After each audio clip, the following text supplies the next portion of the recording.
rock that.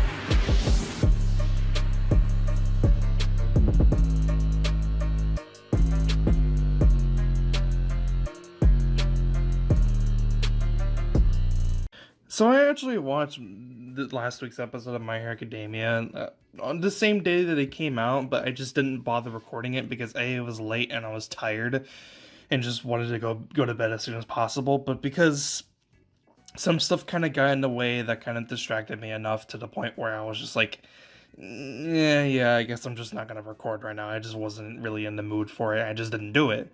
Right, but now I'm doing it, and I'm gonna try to get another video recorded and out today as soon as possible because of reasons that I'll probably explain in the next video. That if you want to know what it is, you'll sooner or later figure it out. But I watched the episode on Saturday, and I was like, okay, this is actually like a really decent episode. I enjoyed the beginning because, of course, it has Eri, and Eri is always amazing.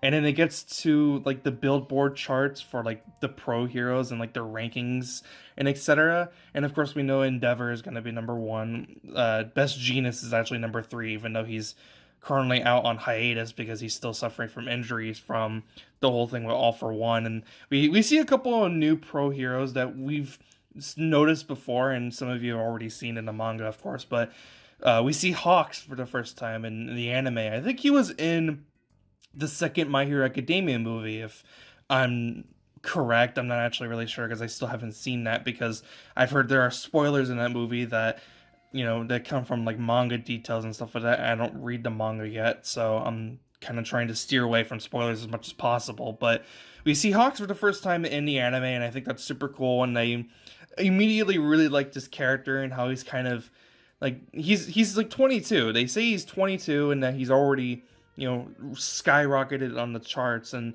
you know, being like a top pro hero. And I just think his whole personality is super laid back, chill, and just kind of he's kind of a personality that you really like being around. I really like Hawks' character, and they kind of show him off a little bit in this episode, and I really enjoyed him. I really enjoyed Hawks in this episode. I think he was a ton of fun.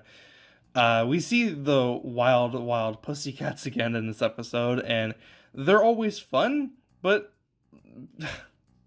I don't want to talk about it, but I think I should just go ahead and mention it anyways. But, you know, there are obviously people in the fan base, the My Hero Academia fan base, who are like, oh, this episode was really good, and, you know, just didn't really think of anything else other than that. But then there are also other people in the fan base who are like, they did terrible animation for this still shot, and etc., and like, oh, this character's skin tone is incorrect. And to be honest, I think their reactions to it are a little bit blown out of proportions, because it doesn't really matter end of the day, because it's just a still shot. Like, I understand people's like the frustration with them not animating, you know, Miro defending Eri as Overhaul was attacking him, as he didn't have a quirk anymore. I understand why people were upset that they didn't animate that, and I don't understand why they're really mad about this, because I have seen the manga panel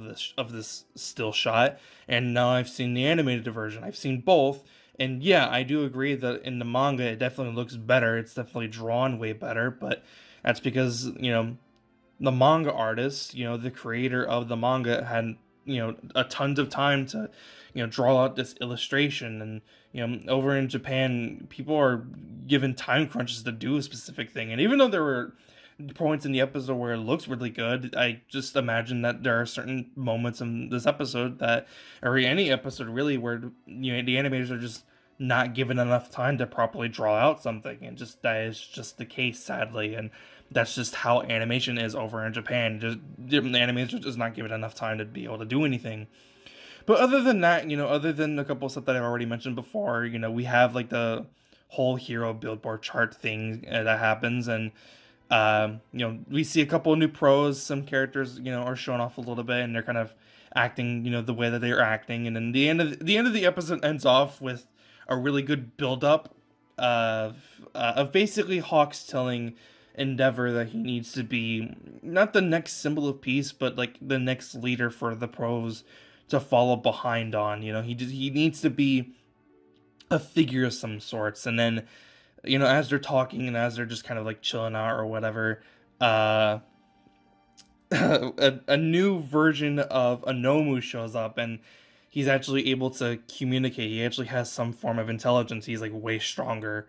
And I think this was a really good build up towards the next episode, which by the previews looks like it's about to be hype as all hell, and I am excited for it. It got me really, really excited. So whatever they're gonna do is whatever they're gonna do. But there was one. I'm gonna mention one more thing that happened in the episode that happened early on with the Pussycats is that Koda was there. If you remember him from season 3, he really appreciated him, Midoriya going out of his way to save this random kid that he didn't even really know, and was essentially, his hero, and he really appreciated him, and he sent him a thank you letter.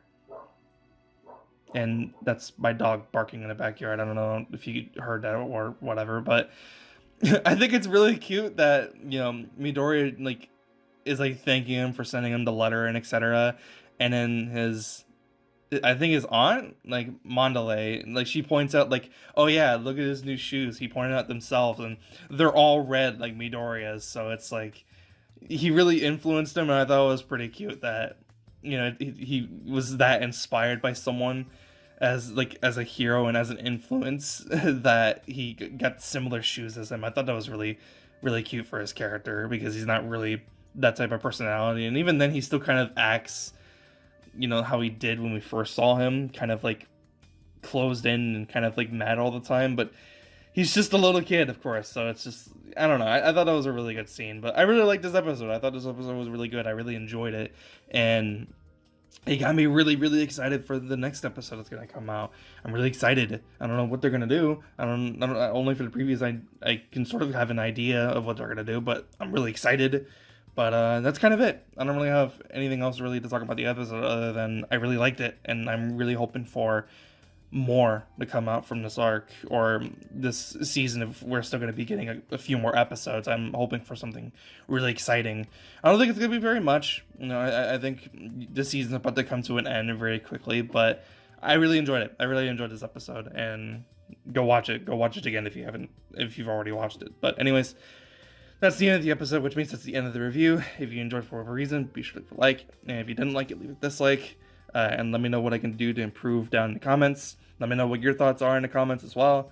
And yeah, I'll see you guys next one. Have a fantastic day. I'm out.